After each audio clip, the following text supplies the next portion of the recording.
Hoje vamos falar de um assunto muito delicado, profundo e que afeta cada um de nós. Como lidar com a vida quando ela se aproxima do fim? Quais os limites da nossa autonomia em relação à nossa própria morte? É uma conversa necessária, respeitosa e sem tabus, com o meu convidado muito especial de hoje. Vou apresentá-lo a vocês. Doutor Antônio Penteado Mendonça, ele é advogado, escritor, presidente da Academia Paulista de Letras. Seja muito bem-vindo, doutor Antônio. Muito obrigado pelo convite e muito obrigado por participar do seu programa. Bom, a questão da morte assistida, nosso tema de hoje, acaba de ser aprovada no Uruguai, né? Tal como muita semelhança com o Canadá, com Suíça. Mas no Brasil, a morte assistida é proibida, é crime. Importante, doutor Antônio, a gente estar discutindo essa questão no Brasil nesse momento, por quê? É uma boa pergunta. Por quê? E a resposta do porquê é que a vida, para falar de morte, nós temos que começar falando de vida. A vida é um bem indiscutivelmente de propriedade do ser humano. Isso foi, eu não diria distorcido, mas isso foi reinterpretado por séculos e séculos de visão religiosa dessa questão.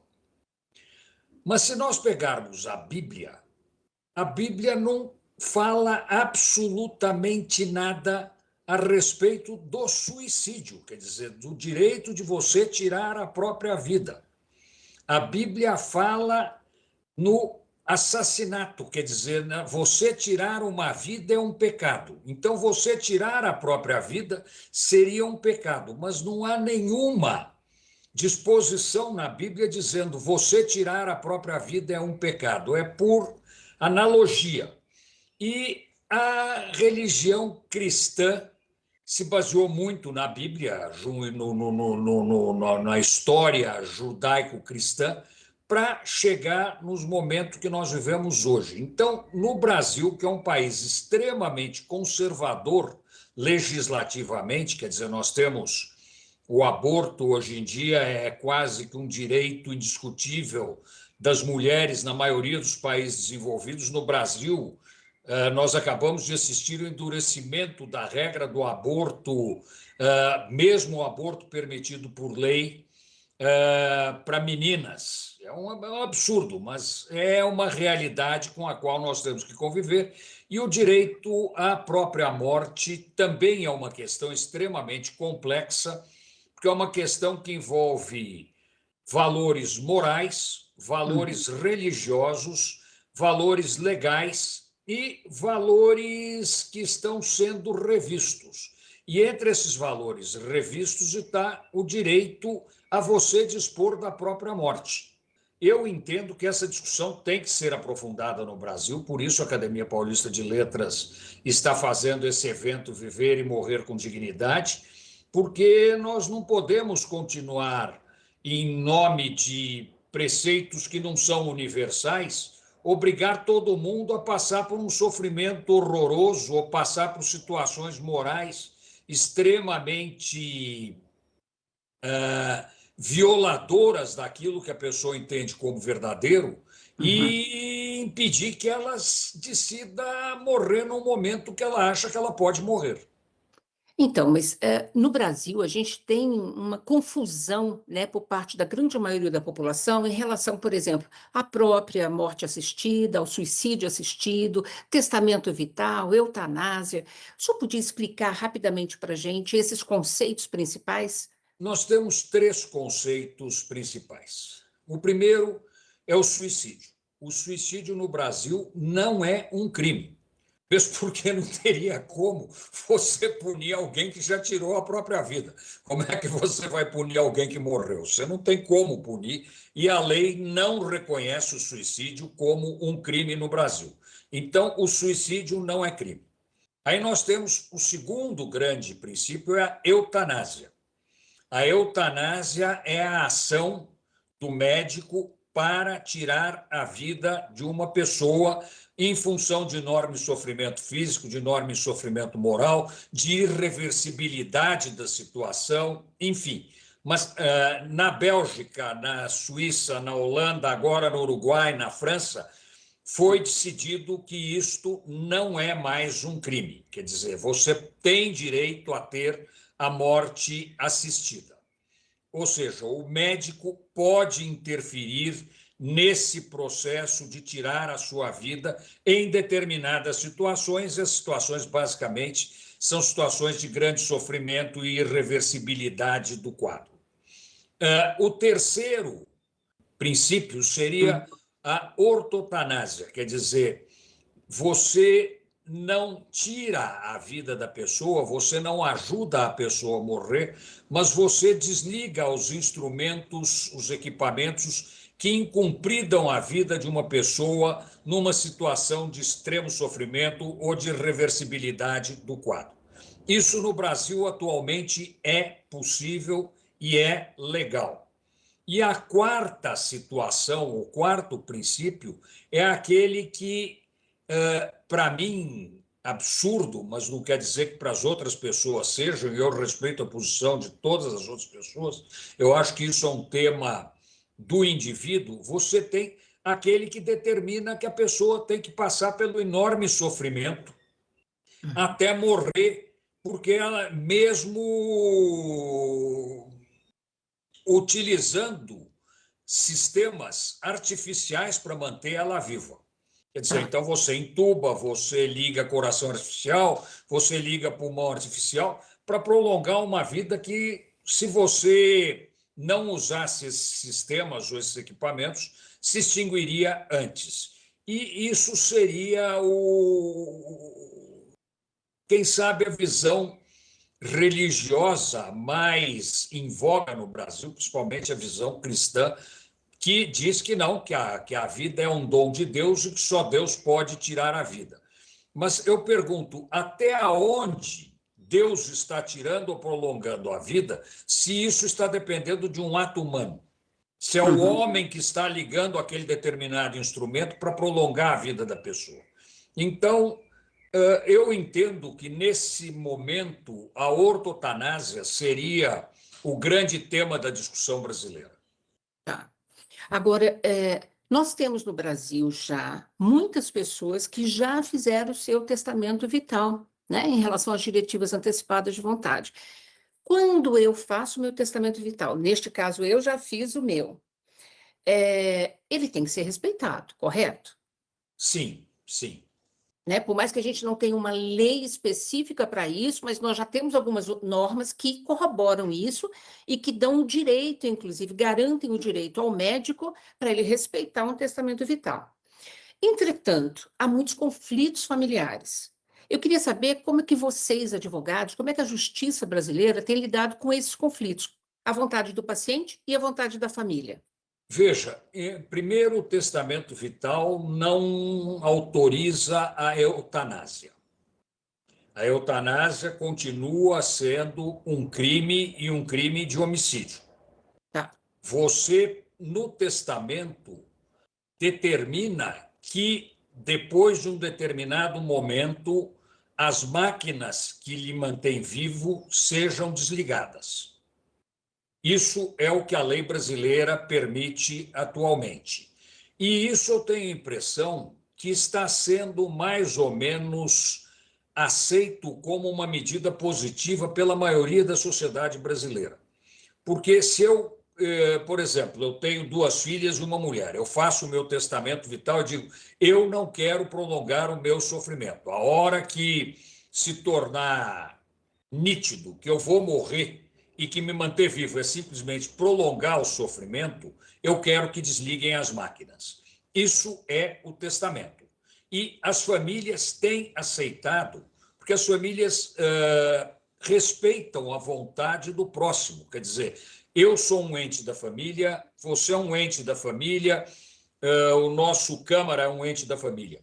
E tem um que decide que não, eu estou com vontade de fazer um testamento, e conversa com todo mundo e diz, olha, eu estou fazendo essa escolha. E essa escolha vai ser respeitada, porque as pessoas mais ou menos se respeitam. Você vai dizer, vai ter casos extremados em que um filho vai dizer: não, eu não quero que papai morra, eu quero que ele permaneça vivo, porque eu quero ficar de mão dada com ele. Perfeito. Apenas não é respeitar a vontade do titular do direito, que é quem está morrendo.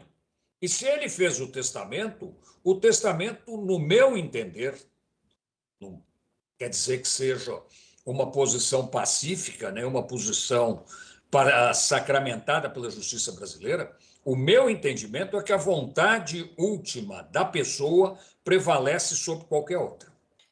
Eu soube, por exemplo, eu sei de casos em que a filha, né, de um casal se acidentou e estava numa situação dessa. Ela e o marido já tinham conversado sobre o desejo da ortotanásia, de deixar a morte acontecer naturalmente, sem aparelhos extraordinários. Entretanto, os pais foram contra. Não, minha filha não pode de jeito nenhum. E foi para a justiça. Então, acho que ainda existem, né, casos assim no Brasil, e por isso acho tão importante esse evento, essa discussão de vocês em relação a isso. Existe, e não é um nem dois, existem muitos. E existem, inclusive, pessoas extraordinariamente cultas, extraordinariamente inteligentes, extraordinariamente preparadas, que, por questões religiosas, não aceitam que você escuta esse tema, que levam a questão à última consequência. Quer dizer, quem tira a vida é Deus e a vida tem que ser prorrogada até o último momento que a ciência consiga mantê-la. Eu já disse, eu não concordo com essa opinião, mas eu entendo que ela existe, eu entendo que ela não é uma exceção à regra, existem milhões de brasileiros que compactuam com essa posição, volto a dizer, muito em função de questão religiosa, mas eu entendo que a vontade da pessoa tem que prevalecer sempre. Uhum. Olha, em algumas de suas falas, doutor Antônio, você menciona o seguinte: sem dignidade não há felicidade. E que a autonomia sobre a própria vida também inclui a autonomia sobre a própria morte. Então, até onde esse direito pode ir hoje no Brasil? No Brasil, esse direito não é absoluto. Eu entendo que deveria ser absoluto. Eu sou o titular da minha vida. A minha vida é meu maior bem, é meu maior patrimônio. Se eu posso dispor do meu patrimônio, por que eu não posso dispor da minha vida? Essa é a grande questão que se coloca. Da forma como a legislação brasileira está escrita, o direito à própria vida é um direito relativo. Mas isto é um absurdo, não pode prevalecer uma situação dessas em hipótese alguma, porque eu sou o titular do meu patrimônio. Se a vida é um patrimônio e é um patrimônio meu, eu poderia dispor, eu deveria poder dispor deste patrimônio em qualquer situação. Eu não estou dizendo que é a minha posição, mas eu levaria isto a situações, inclusive, de eu não quero mais viver, ponto final. Eu não estou doente, eu não tenho nenhuma crise moral, eu apenas não quero mais ficar aqui porque não é minha vontade. Isso seria o caso extremado desse exemplo. Tá. Mas, voltando para a sua colocação no começo, baseado no que eu falo, a dignidade é um direito fundamental do ser humano. Não estou dizendo que a maioria dos seres humanos tenham acesso a uma vida digna. Mas, a partir do momento que você aceita a dignidade como um direito fundamental e um direito sem o qual o direito da busca felicidade não se concretiza, Uhum. porque sem dignidade você não pode ser feliz. Essa é a Uhum. grande diferença entre a miséria e a pobreza. Na pobreza, você tem a possibilidade da dignidade. Você pode ser pobre e ter dignidade.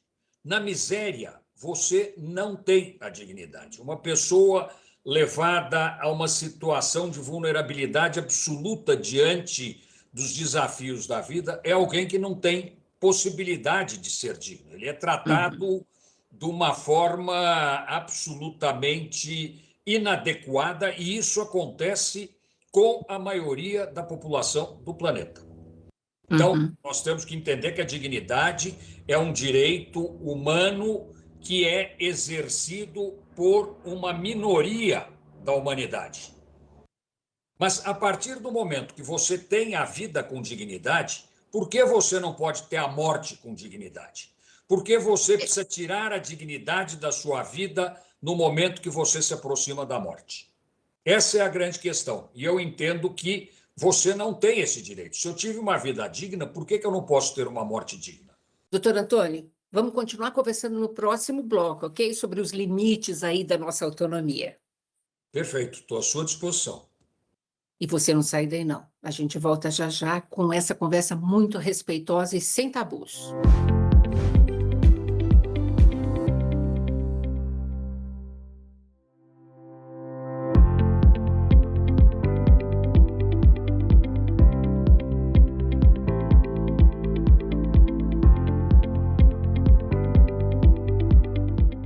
Voltamos hoje conversando com o Dr. Antônio Penteado Mendonça sobre morte assistida. Doutor Antônio, uma pergunta muito frequente por parte da população diz respeito a essa questão que o senhor fala de extremo sofrimento, né? Uma condição irreversível. Pode explicar melhor isso para a gente? E dar alguns exemplos, inclusive? Sim, são dois conceitos diferentes. O enorme sofrimento é um conceito e a irreversibilidade é um outro conceito. Começando pela irreversibilidade, que é mais fácil de explicar. Você tem uma doença terminal, vamos dizer, um câncer de pulmão que não tem cura, que já criou metástase, que se espalhou pelo seu corpo, tem um tumor no cérebro, tem nos ossos, enfim, o seu corpo está tomado e não há tratamento médico possível de reverter esse quadro. Quer dizer, é um quadro que você tem como final a morte, e uma morte sofrida. A morte por câncer de pulmão é uma morte por asfixia. Você morre por falta de ar. E se você tem uma metástase nos ossos, você ainda por cima tem uma dor muito forte. Então, qual é a lógica de você prolongar a vida de alguém que tem um quadro irreversível pela frente e um quadro que vai provocar uma morte sofrida? Não será uma morte, vamos dizer, uma morte que seja uma consequência da vida, que você chega um momento, você para de respirar e vai para o outro lado da melhor forma possível, com a melhor condição possível. Então, a irreversibilidade é isso, quer dizer, a impossibilidade de você reverter o quadro terminal daquela determinada pessoa. Ela vai morrer. O enorme sofrimento pode ser de duas naturezas: o enorme sofrimento físico e o enorme sofrimento moral,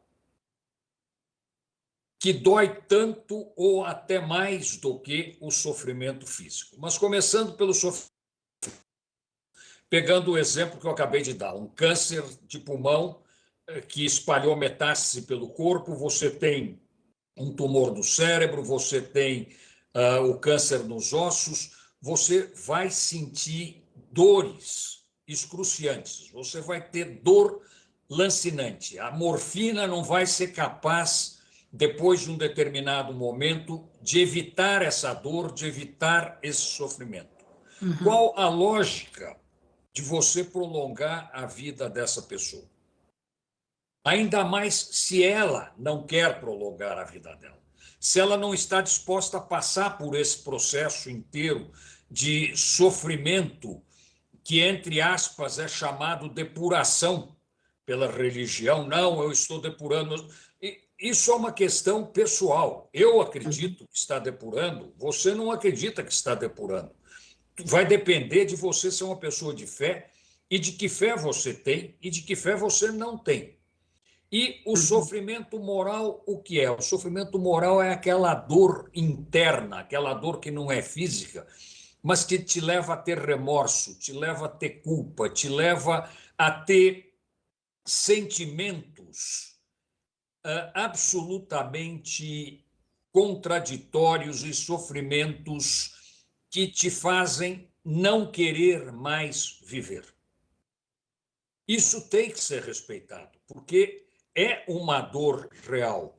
Então, a morte assistida cabe nesses dois casos e na Europa, nos países como Suíça, Bélgica, Holanda, França, e na América do Sul, no Uruguai, ela é perfeitamente respeitada. E ela é respeitada nessas todas as condições que o senhor explicou para a gente? Sim, Inclusive nesse sofrimento moral? sim, sim. Você vai passar por um psiquiatra, você vai ter. Não é simplesmente.